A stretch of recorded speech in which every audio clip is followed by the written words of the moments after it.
और अब भगवान श्री सूत जी महाराज एक बड़ी दिव्य कथा श्रवण करा रहे हैं महात्म की। और महात्म का मतलब होता है महिमा। सामने वाले के प्रति हमारे मन में श्रद्धा कब बढ़े, जब उसकी महिमा को हम सुन लेते हैं। जैसे अन्य पुराणों में अनेक प्रकार से महिमा बताई गई है, उसी प्रकार से भैया शिव महापुराण में 7 अध्यायों में शिव महापुराण की महिमा का दर्शन कराया है।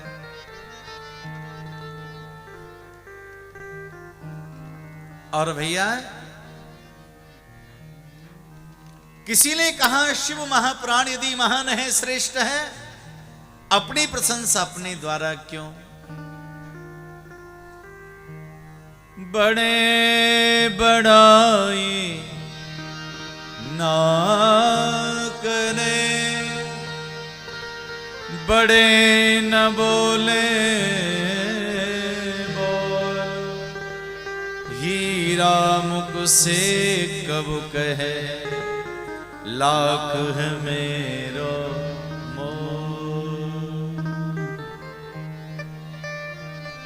जो वास्तव में बड़ा है वो कभी नहीं कहता कि मैं बड़ा हूं। तो श्रीमद ये शिव महापुराण जो है, इसके महत्व में महाराज प्रशंसा का दर्शन। तो भगवान सूत जी ने कहा है सौनकादिक महात्माओं, शिव पुराण की महिमा शिव पुराण ने नहीं, स्कंद पुराण, पद्म पुराण, नारद पुराण, ब्रह्म वैवर्त पुराण, अनेक पुराणों ने शिव महापुराण की महिमा की भूरी भूरी प्रशंसा करते हुए बताया है। सभी पुराणों में शिव महापुराण श्रेष्ठ है। जीवन को आगे बढ़ाएं, कोई भी हम आगे मार्ग प्रशस्त करें तो उसका अंत होता है, मंजिल आ जाती है, शेष होता है। तो सबका जो शेष है वो शेष केवल भगवान शिव हैं। आपने देखा होगा अनेक मंदिरों में दर्शन के लिए आप जाते हैं तो अनेक मंदिरों में सीढ़ी चढ़ के जाना पड़ता है। मंदिर दर्शन करने के लिए आपको चढ़ना पड़ता है, आगे बढ़ना पड़ता है। लेकिन शिव पूजा एक ऐसा मंदिर है, शिव जी ऐसी जगह पर विराजते हैं जहां चढ़ के नहीं जाना पड़ता, वहां उतर के जाना पड़ता है। और देवताओं की पूजा खड़े होके की जाती है और शिवजी बाबा की पूजा बैठ करके, झुक के, क्योंकि भगवान ने इस भूमि की आधार प्राप्त किया हुआ है। भूमि गतः, इस समस्त भूमंडल पर, इस पृथ्वी देवी पर आधार बन करके भगवान शिव विराजमान है। भैया ये अंतिम यात्रा है हमारी भक्ति की, हमारे ज्ञान की, हमारे वैराग्य की, हमारे जीवन की, भगवान शिव के समीप में पहुंचना।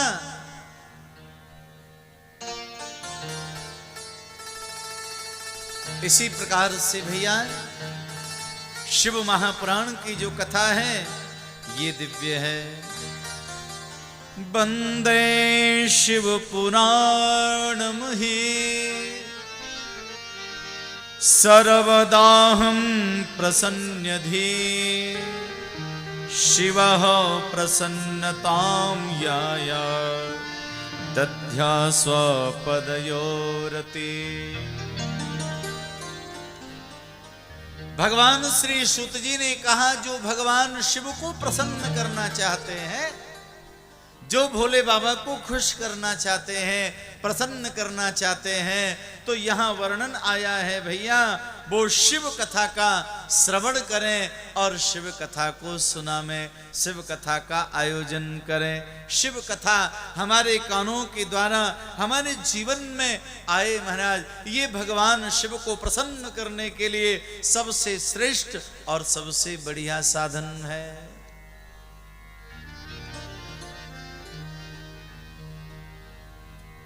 ऐसी है ये दिव्य कथा। सौनकादिक महात्माओं ने कहा गुरुदेव किन किन लोगों ने इस कथा का श्रवण करके उनका उद्धार हो गया, वो कथा आप हमको श्रवण कराइए महाराज, हम सुनना चाहते हैं।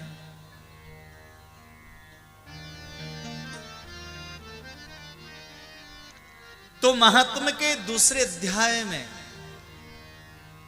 भगवान श्री शुत जी वर्णन करने लगे हैं, महात्माओं, एक किरात नाम का नगर था और उस किरात नाम के नगर में एक ब्राह्मण रहता था, जिस ब्राह्मण का नाम देवराज था। महाराज, आसीद किरात नगरे ब्राह्मणो ज्ञान दुर्बला दरिद्रो रस विक्रेता वेद धर्म परान्मुखः। ध्यान देना भैया, एक किरात नाम का नगर था। किरात कहते हैं कोलभील नाम की एक जाति होती है जिसको किरात बोलते हैं। और उस किरात नाम के नगर में एक ब्राह्मण रहता था, जिस ब्राह्मण का नाम था देवराज। जाति से ब्राह्मण है लेकिन कर्म से ब्राह्मण नहीं है भैया। ब्राह्मण के कर्म शास्त्रों में 6 बताए हैं। यज्ञ करना, यज्ञ कराना, दान लेना, दान देना, वेद पढ़ना, वेद पढ़ाना, ये 6 कर्म हैं ब्राह्मण के। और भैया 6 कर्मों से जो पारंगत है, परिपूर्ण है, वह ब्राह्मण है। लेकिन महाराज ये देवराज नाम का ब्राह्मण, ये जाति से ब्राह्मण है लेकिन कर्म से ब्राह्मण नहीं है। नाम बहुत अच्छा है, देवराज। देवराज किसे कहते हैं? देवराज कहते हैं इंद्र को, जो देवताओं का राजा है उसे कहते हैं देवराज। नाम अच्छा है, जन्म अच्छे स्थान पर हुआ है, लेकिन भैया कोई ब्राह्मण जैसा गुण इसके जीवन में नहीं है। ये काम क्या करता है? रस विक्रेता।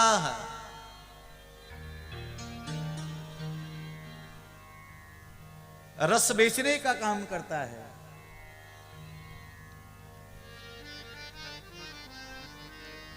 और उसी से अपने जीवन को चला रहा है ये महाराज।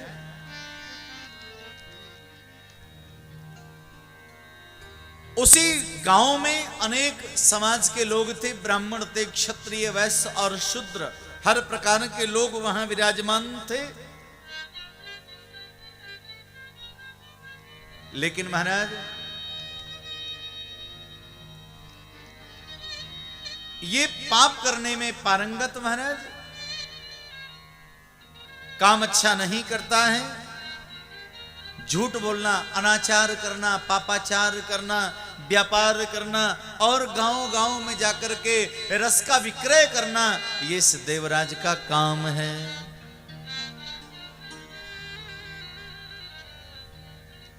सो महाराज भगवान श्री शुत जी महाराज वर्णन करने लगे। धीरे धीरे महाराज समय व्यतीत हुआ। इतना पापी था, इस देवराज ब्राह्मण ने अपने माता पिता की भी हत्या कर डाली। महाराज इसको सुनना पसंद नहीं।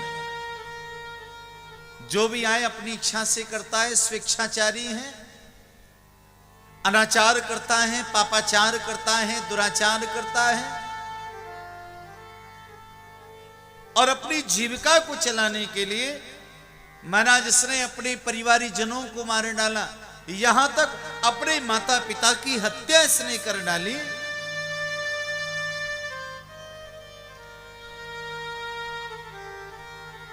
इतना पापी हो गया ये देवराज।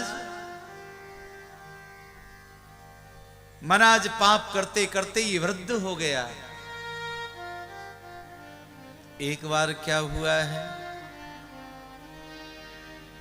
उस किरात नगर के जितने भी लोग थे सब एकत्रित हो गए महाराज। और उन नगर के लोगों ने मन ही मन विचार किया कि हम तीर्थ यात्रा क्यों जाएं, कभी जीवन में तीर्थ यात्रा के लिए गए नहीं। आज सभी गांव के लोग तैयार हुए और तीर्थ यात्रा के लिए प्रस्थान करने लगे हैं।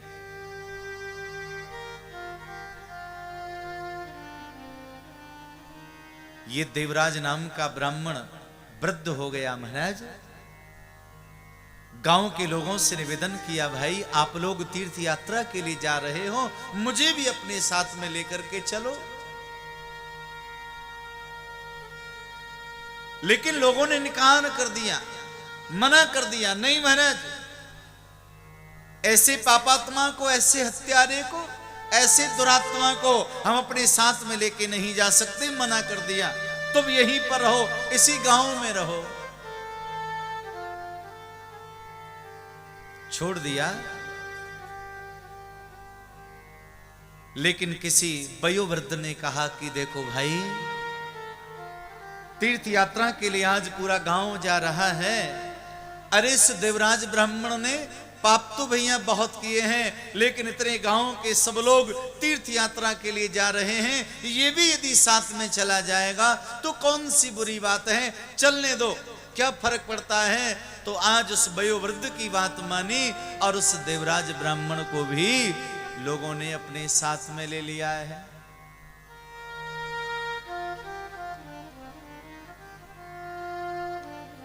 और महाराज उसको साथ में लेकर के जैसे ही आगे चले तो कहां पहुंच गए। कदाचिदैव योगेन प्रतिष्ठान्यपुमागतः शिवालयं ददर्शो तत्र साधुज्ञजनाव्रतम्।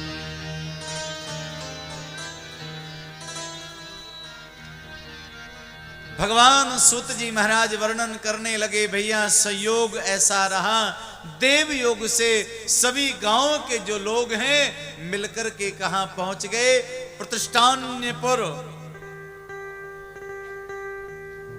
जिसका आजकल जो नाम है प्रयागराज। शिव महापुराण में इसका जो नाम था वो था प्रतिष्ठान्यपुर, जिसका कुछ समय के बाद में नाम हो गया इलाहाबाद। उसी प्रयागराज का नाम इलाहाबाद हो गया। लेकिन उत्तर प्रदेश के माननीय आदरणीय मुख्यमंत्री योगी आदित्यनाथ जी ने पुनः उस स्थान का नाम फिर से प्रयागराज ही रख दिया है। उसी प्रयागराज का नाम है शिव पुराण में प्रतिष्ठानपुर।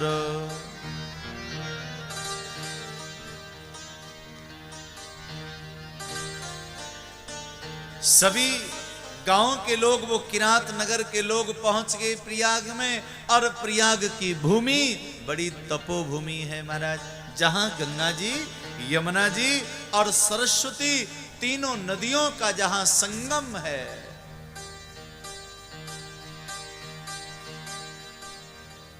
और ऐसा संतों का मानना है भैया, उस प्रयाग की भूमि में ये जो माघ का महीना चल रहा है ना, इस माघ के महीने में बड़े बड़े साधु संत महात्मा उस प्रयाग की भूमि में जाकर के महाराज व्रत करते हैं, अनुष्ठान करते हैं, सत्संग करते हैं, कथाएं करते हैं महाराज। क्योंकि ये माह का महीना जो है ना, ये अनंत गुना फल देने वाला होता है। भाव से कहो हर हर महादेव। और शिव कथा के लिए तो ये महीना और भी श्रेष्ठ है भैया। एक बहुत महत्व की बात मैं आपको बताने जा रहा हूं। जो समय चल रहा है ना, इस समय में आप भजन करिए, आप पूजा करिए, कथा श्रवण करिए, इसका फल जो है आपको 1000 गुना ज्यादा मिलने वाला है। क्योंकि इसी माह के महीने में भगवान शिव और मैया पार्वती जी का मंगलमयी पाणी ग्रहण हुआ है, विवाह हुआ है। और इसी माह के महीने में बलि के यहां पर तीनों देवता 4-4 महीने रहते हैं। 4 महीने रहते हैं नारायण। जब हम बोलते हैं ना आषाढ़ में जो देवसैनी एकादशी आती है, उस देवसैनी एकादशी से लेकर के कार्तिक शुक्ल पक्ष की देव प्रबोधनी जो एकादशी आती है, इन 4 महीने का जो समय है, इन 4 महीने नारायण महाराज रहते हैं बलि के यहां।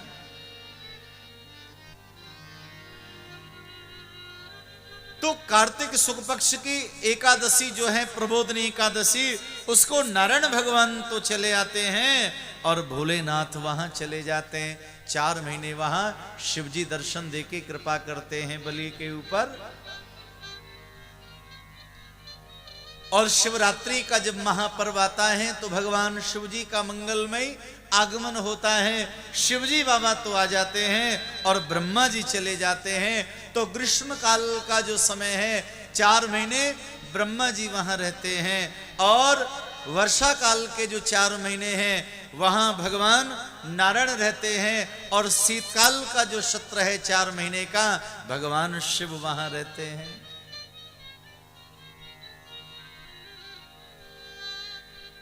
और इसी प्रकार से भैया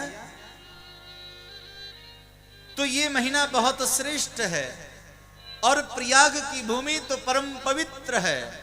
उस प्रयाग की भूमि पर आज पूरे गांव के लोग वहां पहुंच गए, और संयोग से महाराज वहां लोग स्नान करने लगे। जगह जगह लोग दर्शनों के लिए जा रहे हैं, भ्रमण करने के लिए जा रहे हैं। और ये देवराज नाम का जो ब्राह्मण था, इसको बुखार आ गया उस प्रयाग की भूमि पर।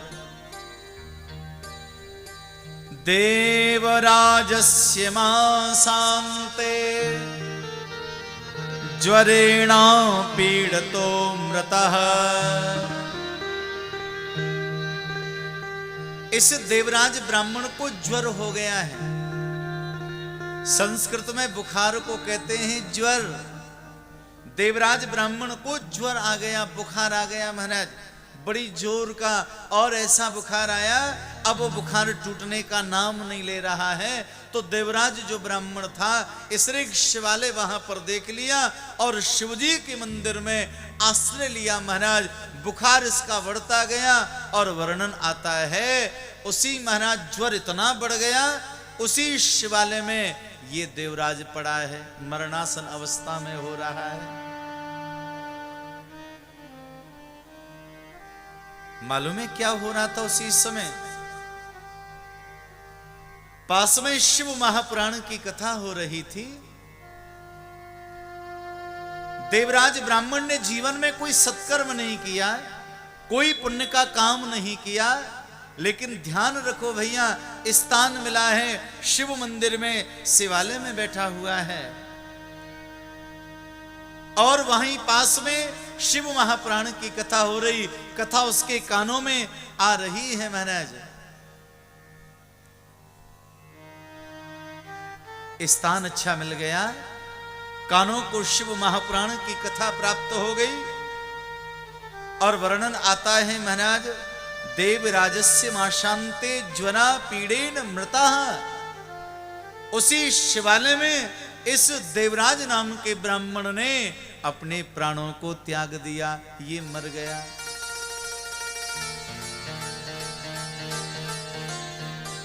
तो क्या हुआ मालूम है?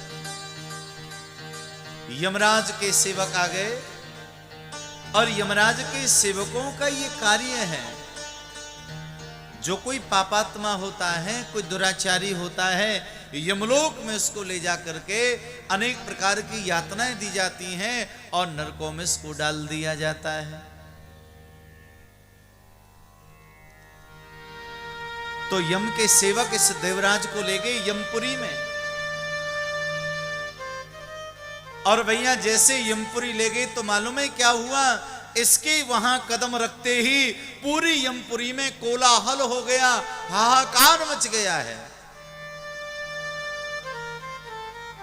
यमराज भ्रमित हो गए। यमराज ने कहा, भाई क्या हो गया? मुझे ऐसा प्रतीत होता है आज किसी गलत व्यक्ति को पकड़ के ले आए, किसी धर्मात्मा को लेकर के आ गए हैं यमपुरी में।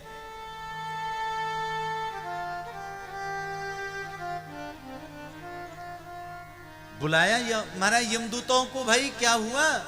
तुम कोई किसी गलत व्यक्ति को तो लेकर के नहीं आगे, किसी धर्मात्मा को तो पकड़ के नहीं लाए हो। सेवकों ने कहा महाराज इतनी बड़ी भूल कैसे हो सकती है? हम देवराज नाम के ब्राह्मण को लेकर के आए हैं जिसने लोगों की हत्याएं की हैं, अपने माता पिता की हत्या की है, अपनी पत्नी परिवार जनों को जिसने मार डाला, उस देवराज को लेकर के आए हैं हम। तदायं पुरी मध्ये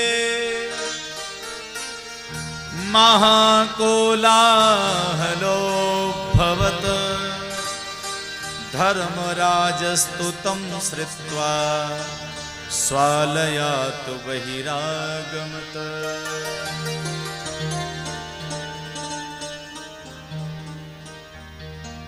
अच्छा ये बताओ किसको पकड़ के लाए हो? भैया ध्यान रखना, यमराज स्वयं आया है और यमराज ने क्या देखा है? देवराज ब्राह्मण का दर्शन किया और कहा इस धर्मात्मा को, इस पुण्यात्मा को तुम यहां पर क्यों लेकर के आए हो? महाराज ये धर्मात्मा कब से हो गया? इसने जीवन पर्यंत पाप किया है, अनाचार किया है, व्यभिचार किया है। लेकिन यमराज ने कहा इनके हिसाब को मैंने देख लिया है भैया, इसने माघ मास के संपूर्ण महीने में 1 महीने लगातार अन्न जल का त्याग करके इसने शिवजी के मंदिर में विराजमान होकर के व्रत किया है। और व्रत करते हुए शिव महापुराण की कथा का श्रवण किया है इसने। भगवान की कृपा देखो भैया, देवराज ने कोई व्रत नहीं किया। 1 महीने माघ का महीना था और शिव मंदिर में बैठा रहा और बीमार इतना हो गया, भूखा रहा, प्यासा रहा, ना पीने को पानी मिला, ना खाने को भोजन मिला, और वही शिव के मंदिर में पड़ा रहा और शिव कथा उसके कान में पड़ी। धर्मराज ने कहा ये तो बहुत बड़ा धर्मात्मा है। 1 महीने इसने भैया भगवान शिव के मंदिर में अन्न जल का त्याग करते हुए शिव महापुराण की कथा का श्रवण किया है। इसलिए इसका स्थान यमपुरी नहीं है, इसका स्थान तो शिवलोक है। शिवलोक ले जाओ उसे। बोले शंकर भगवान की जय।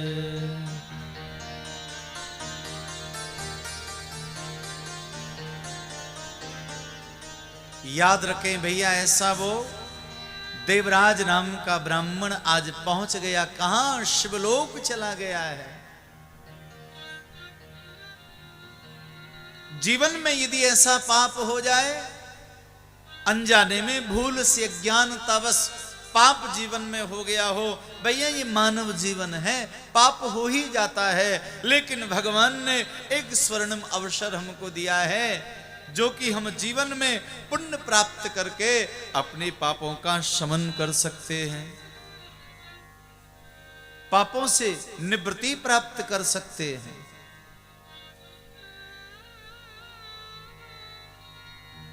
पहुंच गया है ये शिवलोक,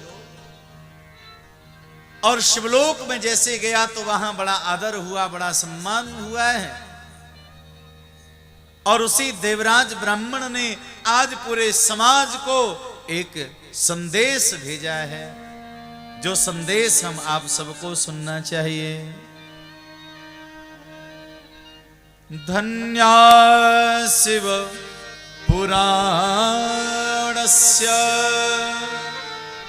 कथा परम पावनी, यस्या श्रवणु मात्रेण पापीया अपि मुक्ति भाव। भैया उस देवराज ब्राह्मण ने हमको, मुझे, आपको, पूरे समाज को, पूरी दुनिया को शिव पुराण के माध्यम से संकेत देते हुए कहा धन्यः शिव पुराणस्य। भैया ये शिव महापुराण की कथा धन्य है, जो मेरे जैसे पापी का भी उद्धार करने में समर्थ है।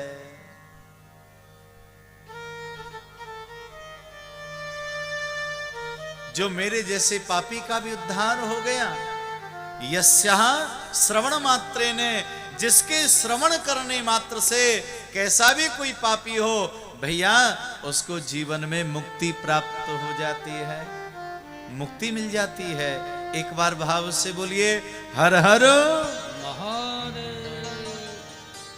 याद रखना है भैया, जब जब बुलवाया जाए दोनों हाथ उठा के बोलना है, क्योंकि भगवान शिव जी हैं जो हमारे रोग को, हमारे दारिद्र को, हमारे दुख को, हमारे क्लेश को, हमारे संकटों को हरण करने की सामर्थ्य यदि किसी में है तो भगवान शिव जी में है।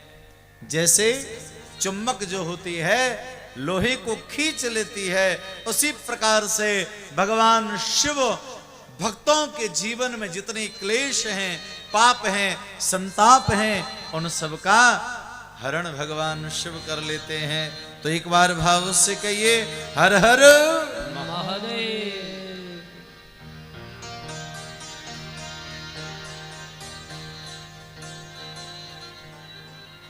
ध्यान रखना भैया, अपने जीवन से क्लेश ताप संताप जाएंगे, इसमें किसी प्रकार का संदेह नहीं है। और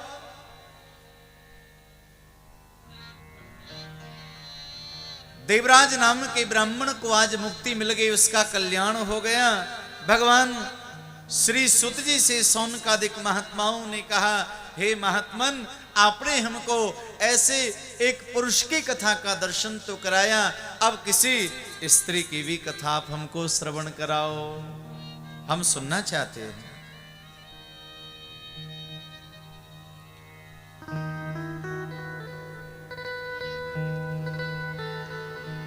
भगवान श्री सुत जी ने कहा कि भैया अब मैं तुमको पतित पावनी दिव्य कथा का श्रवण करा रहा हूं, जो अपने जीवन में बहुत ज्यादा पाप जिन्होंने संग्रह कर लिया हो और उस पाप की निवृत्ति भी भगवान की कथा के द्वारा हो रही है। कहा मैंने श्रवण कराओ,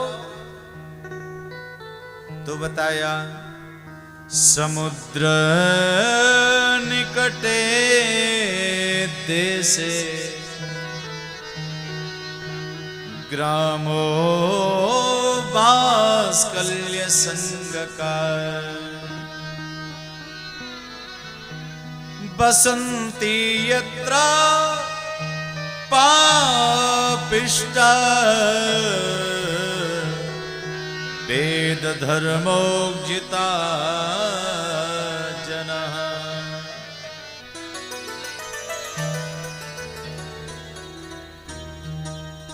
भगवान श्री सुत जी ने कहा, भैया समुद्र के किनारे पर एक नगर था, जिस नगर का नाम था वाष्कल्य नगर,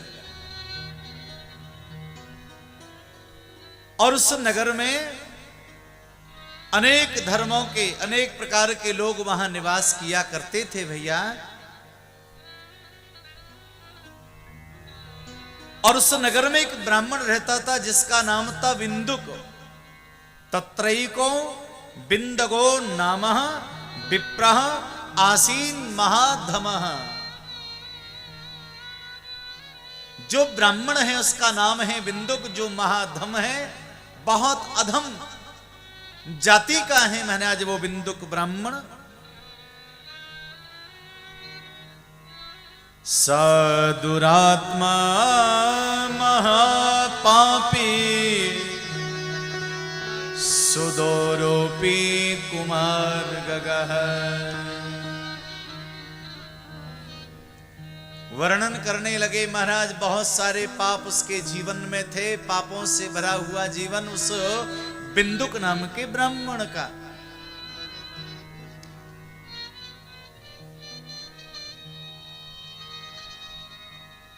उसकी एक पत्नी थी, जिस पत्नी का नाम था चंचुला देवी। स्वपत्नीम चंचुलाम नामः हित्वा नित्यम सुधर्मिणः। बिंदुक ब्राह्मण की पत्नी का नाम है चंचुला, पति धर्म का पालन करने वाली है और अपने सदगस्त जीवन का निर्वहन करने वाली देवी वो चंचला, लेकिन वो बिंदुक ब्राह्मण तो महापापी है।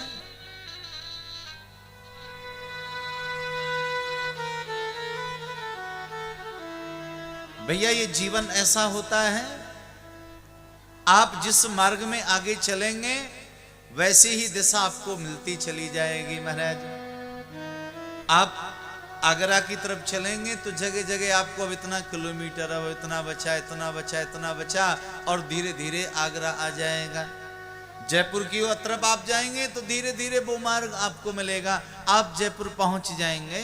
इसी प्रकार से मार्ग जो है, अनेक प्रकार के मार्ग हमारे जीवन में प्राप्त होते हैं। जिस मार्ग पर व्यक्ति आगे को बढ़ता है, रास्ता वही आपको मिलता ही चला जाता है।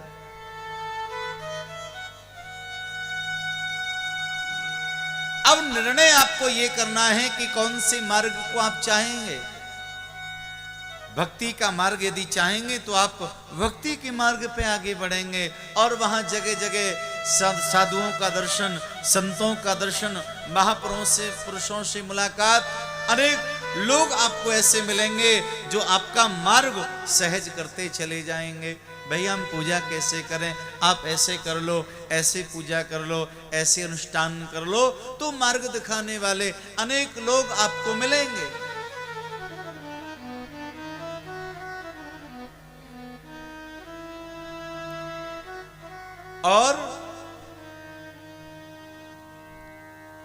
और यदि पाप के मार्ग पे आप चलेंगे तो पाप के रास्ता दिखाने वाले भी बहुत मिलेंगे। चोरी करने वाला कोई व्यक्ति हो, अनायास उसको चोरी करने वाले से भेंट हो जाती है। भैया गुटखा मसाला खाने वाला व्यक्ति हो तो अनायास उसको मसाला खाने वाला मिल ही जाएगा। हाँ, और कोई बीड़ी सिगरेट फूंकने वाला हो उसको भी भैया बीड़ी सिगरेट वाला मिल जाएगा। आपने देखा होगा कुछ लोग माचिस ही मांगते रहते हैं, ये मिल जाए महाराज। तो जिस मार्ग पर आप आगे बढ़ेंगे वही मार्ग आपको मिलता हुआ चला जाएगा। संत वृंद कहते हैं, गुरुजन कहते हैं, भैया मार्ग यदि आपको प्राप्त ही करना है तो एक ही मार्ग है दुनिया में, उसे प्राप्त करो, और उस मार्ग का नाम है भक्ति का मार्ग। उसे आप प्राप्त करिए भैया, क्योंकि आपको भगवान तक पहुंचना है, भोले बाबा तक पहुंचना है, और भगवान के समीप में जाने के लिए आपको एक ही मार्ग अपनाना है, और वह मार्ग भक्ति का है। शनि शनि धीरे धीरे आप भगवान की चरण शरण में पहुंच जाओगे।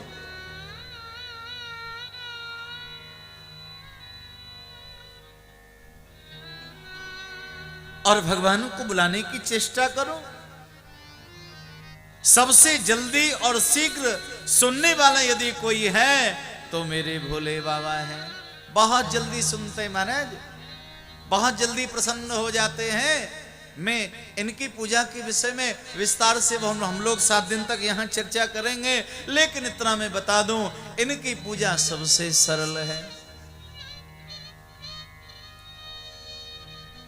जो थोड़े में प्रसन्न हो जाए। भगवान शिव जी का एक नाम है, आपने सुना होगा, आशुतोष। आशुतोष का मतलब जानते हैं? जो थोड़े में, आपकी थोड़ी सी पूजा से, आपके थोड़े से भाव से, आपके थोड़े से द्रव्य से, आपकी थोड़ी सी महाराज भाव से बहुत जल्दी प्रसन्न हो जाते हैं, वही तो भगवान शिव हैं। बहुत जल्दी।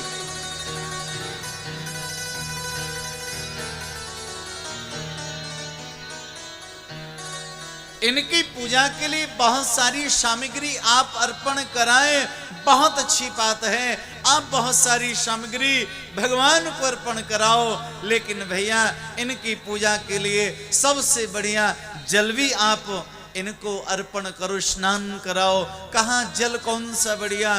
तो किसी महात्मा ने कहा भगवान शिव के लिए तो गंगा जल बहुत अच्छा है। किसी ने कहा नहीं नहीं यमुना जल बहुत बढ़िया है। किसी ने कहा भैया समुद्र का जल ले आओ, सब नदियों का जल समुद्र में ही समाहित होता है। लेकिन गुरुदेव कहते हैं भैया शिव जी की प्रसन्नता के लिए कोई गंगा जल की आवश्यकता नहीं, यमुना जल की आवश्यकता नहीं, समुद्र जल की आवश्यकता नहीं। अपने नेत्रों से 2 आंसुओं का जल ही भगवान को चढ़ा दो, भोले बाबा खुश हो जाएंगे भैया। आपको गंगा जल और यमुना जल लाने की आवश्यकता नहीं, आपके नेत्रों में विराजमान है और वो भाव से भगवान शिव की पूजा के लिए अर्पण करा के तो देखिए भैया, आपकी पूजा पूर्ण।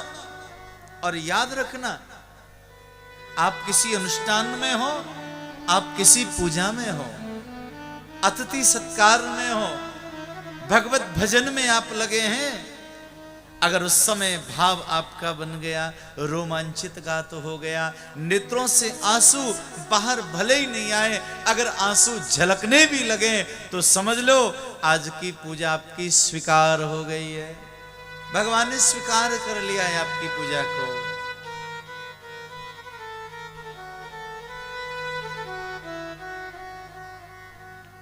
तो ये जो महात्म्य की हम कथा सुन रहे हैं, ये महात्म्य की कथा मानो भगवान आशुतोष की कथा है, ये जो थोड़े में प्रसन्न हो गए।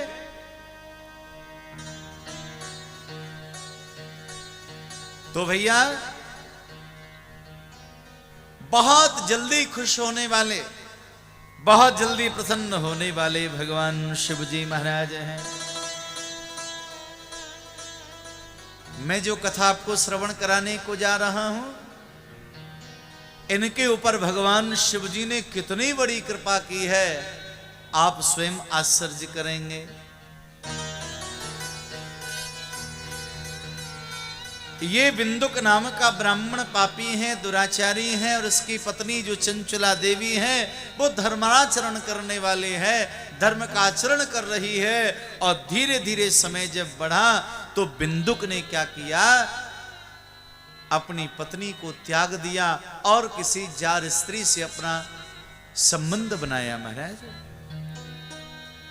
जारेण संगीता रात्रो, ये बिंदुक जो ब्राह्मण है ये क्या करता, इतना पापी हो गया, घर से धन ले जाता है और गणिकाओं के पास में जाता है, किसी गणिका से प्रेम हो गया। लेकिन धन्य है वो देवी चंचला, वो जानती है मेरा पति मुझे त्याग करके किसी जार स्त्री के पास में जाता है, रात भर वहीं रहता है। ये फिर भी महाराज वो धैर्य धारण करके और समय व्यतीत कर रही है।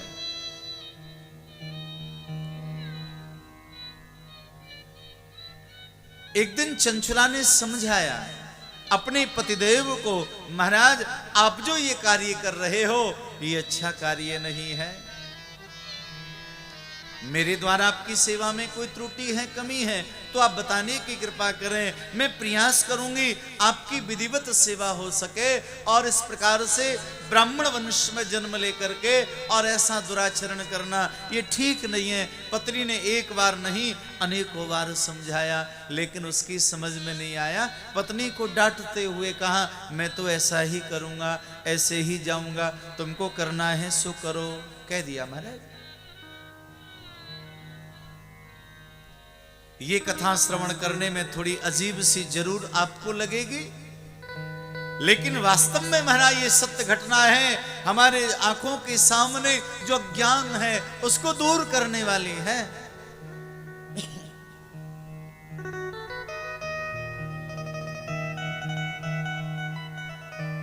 और भैया एक दिन उस चंचला देवी के मन में भी पाप आ गया। ये पति पाप करता है, घर से बाहर रहता है, किसी जार स्त्री से इसका संबंध है, तो मैं भी ऐसा पाप क्यों ना करूं। परिणाम ये निकला, उस देवी चंचला ने भी किसी जार पुरुष से अपना संबंध बना लिया। दोनों ही पापी हो गए महाराज। अब एक दिन क्या हुआ, संयोगवश वो बिंदुक गया उस गणिका के पास में, और अनायास रात्रि के मध्य में ही उसको जब लौटना पड़ा तो महाराज क्या देखा, जार पुरुष को देखा है। क्रोध आ गया उसे।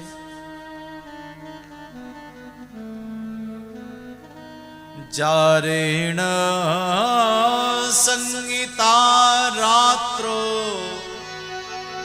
रे में पापेन गुप्तिता पति दृष्टिं वंचयित्वा भ्रष्ट सत्वा कुमार गगन।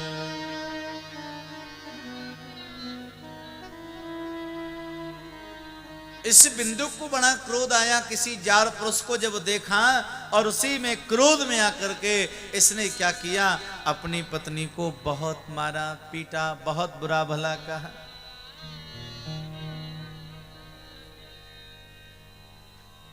और इस बिंदुक ने कहा कि तुमको इस जार पति को त्यागना पड़ेगा, इसे छोड़ना पड़ेगा। चंचला देवी ने अपने पति को समझाते हुए कहा, पतिदेव आज पूरा जीवन व्यतीत होने लगा, आपका संग मुझे प्राप्त नहीं हुआ, मैं भी अपने भावों को रोक नहीं पाई और मुझसे अपराध हो गया है। लेकिन आज मैं आपको वचन दे रही हूं, आप वहां गणिका के पास में जाना बंद कर दीजिए, और आज मैं भी इस पाप को बंद कर देती हूं। तुम उसे छोड़ दो और मैं इसे छोड़ दूंगी। बिंदुक ने कहा कि मैं उसको तो नहीं छोड़ सकता,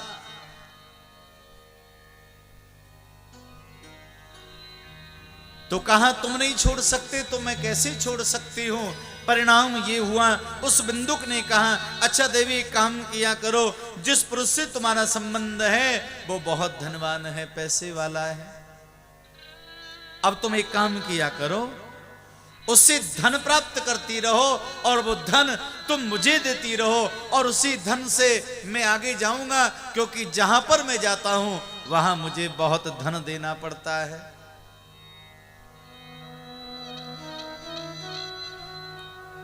इसी प्रकार से महाराज भवन प्रतिदिनम कामम रमते वश्यया क्रुधे मां विहाय स्वपत्नीं चा युवतीं पति सेविता।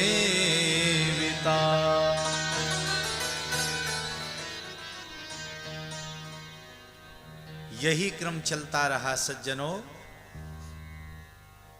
अंत में क्या हुआ कि उस चंचला देवी का जो पति था वो बिंदुक, दोनों वृद्ध हो गए और बुढ़ापा ज्यादा बढ़ गया, रोग ने पकड़ लिया है। क्योंकि विषय को व्यक्ति नहीं भोगता है, ये विषय ही जीव को भोगती है महाराज। बुढ़ापे ने पकड़ लिया और वो बिंदुक जो था वो समाप्त हो गया, उसका प्राणांत हो गया, वो मर गया।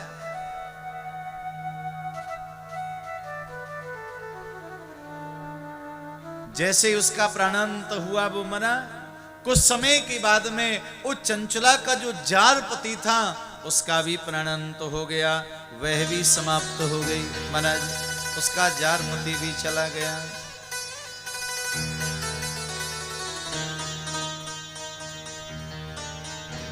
अपना पति भी गया, वो जार पति भी चला गया। अब महाराज वो चंचला देवी समय को व्यतीत करने लगी। अब उसको महाराज ये विचार होने लगा, ओहो मैंने अपना पूरा जीवन बर्बाद कर लिया, मैंने कामांध होकर के काम में आकर के युवावस्था के वेश में मैंने ऐसा पाप कर लिया, अब क्या करूं मेरी समझ में नहीं आ रहा है। चिंतित हो गई वो चंचला।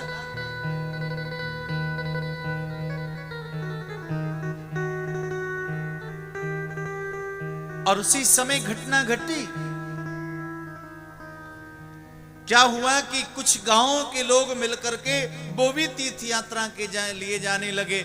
याद रखो भैया, अगर कहीं से आपके लिए संकेत मिले, भगवत भजन का, भगवान की कथा का कोई आमंत्रण आपको मिल जाए, निमंत्रण मिल जाए, बहुत अच्छी बात है।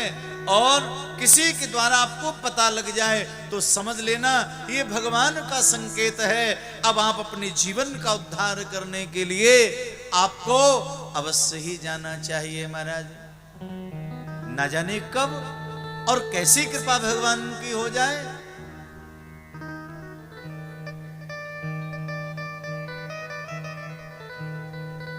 तो पूरे गांव के लोग तीर्थ यात्रा के लिए जा रहे थे। कौन से तीर्थ जा रहे थे महाराज? गोकर्ण क्षेत्र, गोकर्ण तीर्थ। एकदा देव योगेन संप्राप्ते पुण्य पर्वणि सानारी बंदवी सार्ध गोकर्ण क्षेत्रमा।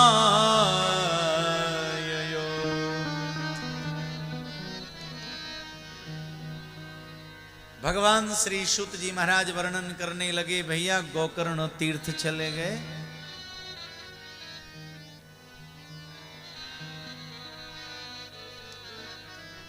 और ये चंचला देवी इतनी असाध्य हो गई, इतनी वृद्ध हो गई, रोगों ने इतना पकड़ लिया। अब चंचला देवी को कहीं जाने नहीं बन रहा है, कहीं पर जा नहीं पा रही है महाराज। चंचला देवी ने एक स्थान पर विराजी और संयोग देखा।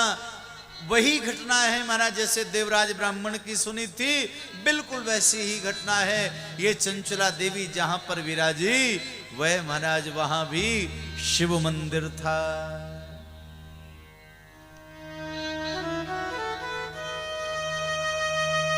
शिव जी का मंदिर है वो।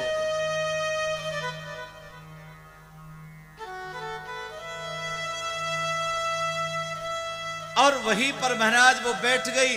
भगवत कृपा देखो। और पास में ही शिवालय के समीप में एक बिल्व का पेड़ था, जिस बेल के सूखे पत्तों से पूरा शिवालय भरा हुआ है।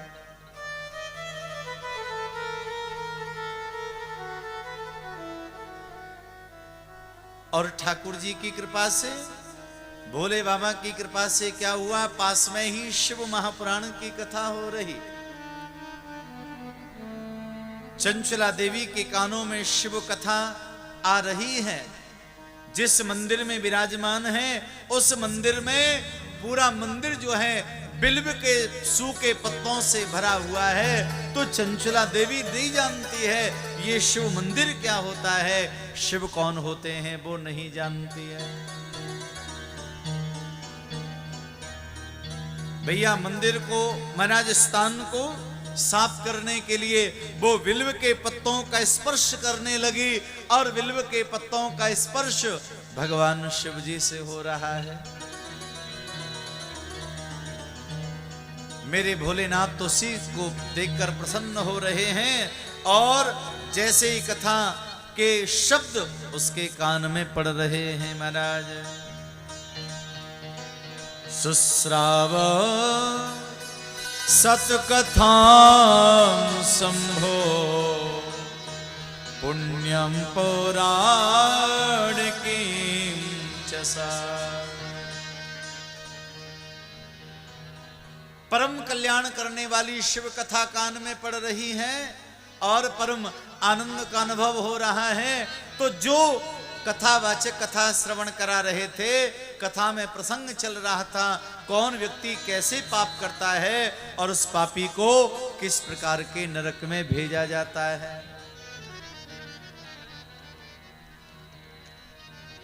ये शब्द उसके कान में पड़ रहे हैं महाराज।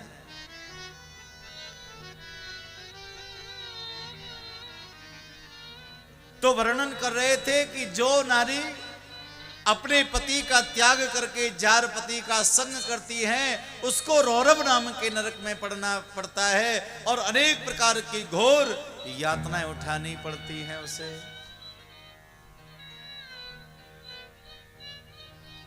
और ये रौरव नाम का नरक जो है बड़ा खतरनाक होता है महाराज। उस रौरव नाम के नरक में बहुत बड़े शूल होते हैं और शूलों से शरीर का भेदन होता है महाराज।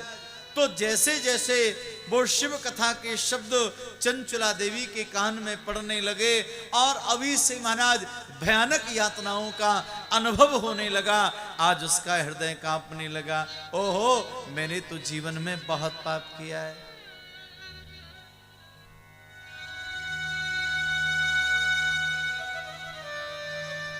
मैंने बहुत पाप किया है अपने जीवन में, अब क्या होगा?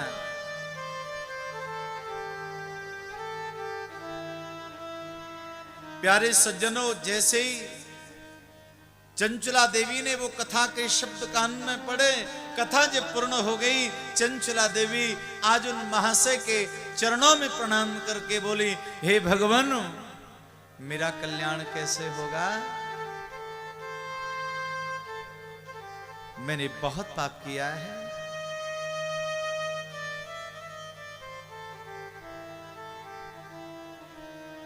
अश्वमेध शतम् कृत्वा गंगा स्नात्वा शतं समा ना शुद्धिर्जायते प्रायो मत्पापस्य गरीयस।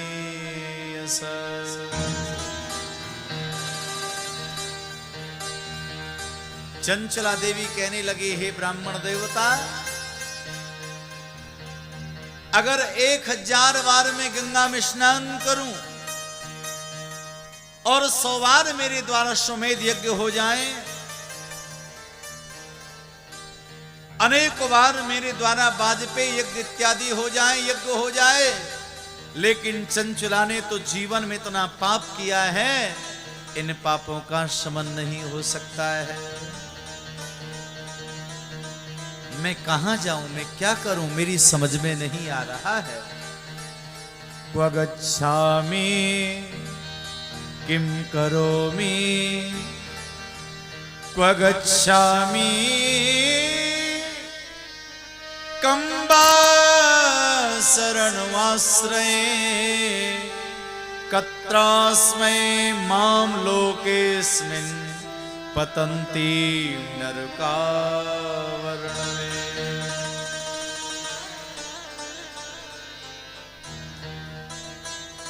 देवी चंचला के नेत्रों में आंसू आ गए और कहा, हे ब्राह्मण देवता, आपके द्वारा जो मैंने शिव कथा का श्रवण किया है, जो प्रसंग मैंने सुना है, उन प्रसंगों को श्रवण करके मुझे ऐसा लग रहा है मेरे पाप का शमन शीघ्र नहीं होगा।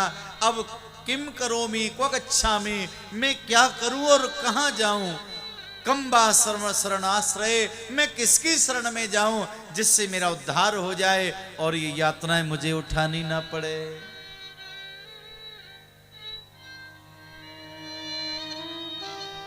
कहां जाऊं मैं?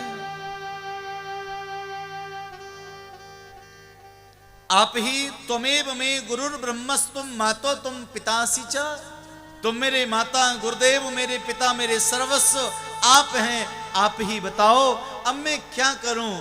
तब उन ब्राह्मण देवता ने कहा, हे देवी चंचला, एक बार बड़ी निष्ठा से, बड़े ध्यान से शिव महापुराण की कथा श्रवण कर लो, तुम्हारे पापों का शमन हो जाएगा, पापों से निवृत्ति हो जाएंगे।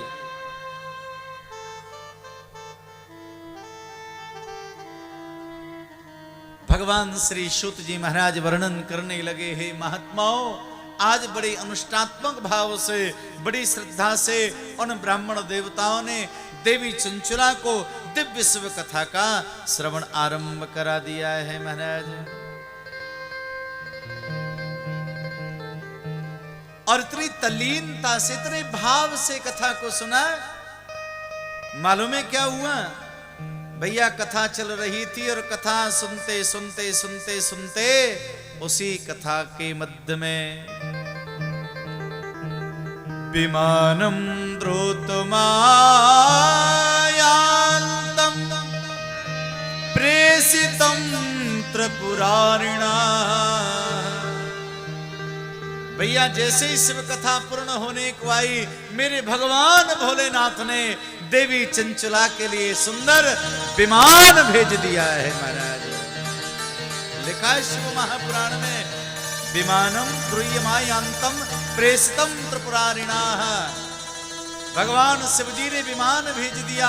भगवान शिव के गण आए और निवेदन किया उन्होंने। पहले शिव पुराण को प्रणाम किया, उन ब्राह्मण देवता को प्रणाम किया और कहा देवी चंचला विमान में विराजिए, भगवान शिव जी के यहां से आया है।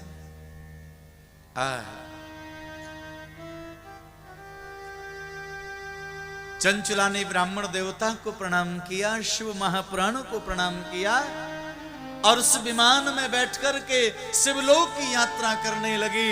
जैसे ही शिवलोक पहुंची तो उसने क्या देखा महाराज, वहां गणेश, वृंगी, नंदीश्वर, आहा पूरे शिव परिवार को देखा है। वृष हैं, नंदी हैं, गणेश हैं, कार्तिक हैं, शुक्र हैं, कपि हैं, आहा पूरे परिवार को आज देवी चंचला ने देखा। नेत्रों से आंसुओं की झड़ी लग गई और वर्णन आता है महाराज शिव पुराण में, उसने भगवान शिव का दर्शन किया। नील ग्रीवम पंचवक्रम त्रिमुखम चंद्रशेखरम।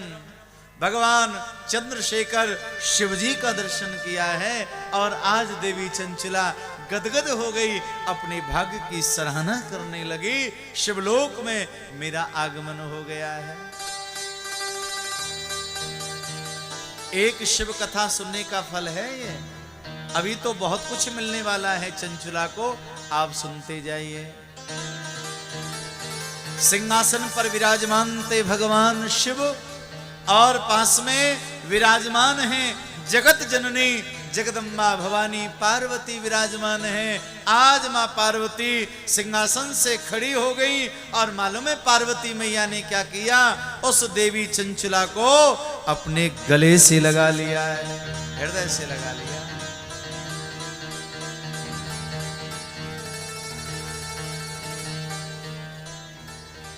और पार्वती मैया ने देवी चंचला को कौन सा पद दे दिया, क्या बना लिया उनको?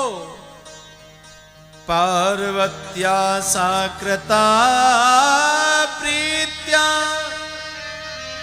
स्वासखी दिव्य रूपणी दिव्य सौखान्विता तत्र चंचला बिंदुग प्रिया। पार्वती मैया ने गले से लगा करके जिस नाम से चंचला को पुकारा, वो नाम मैं आपको बताने जा रहा हूं। पार्वती मैया ने चंचला से कहा, सखी चंचला, आज से तुम मेरी सखी हो। स्वा सखी दिव्य रूपणी, पार्वती मैया ने सखी बना लिया। भैया जीवन में पाप हो जाए, उस पाप के प्रायश्चित के लिए व्यक्ति थोड़ा सा प्रयास कर लेता है, उसके जीवन का मल साफ हो जाता है। और आज उसी प्रकार से देवी चंचला का मल साफ हो गया और आज शिव कथा श्रवण करने से उद्धार हो गया, शिवलोक मिल गया और पार्वती मैया की सखी बन गए। भाव से कहो हर हर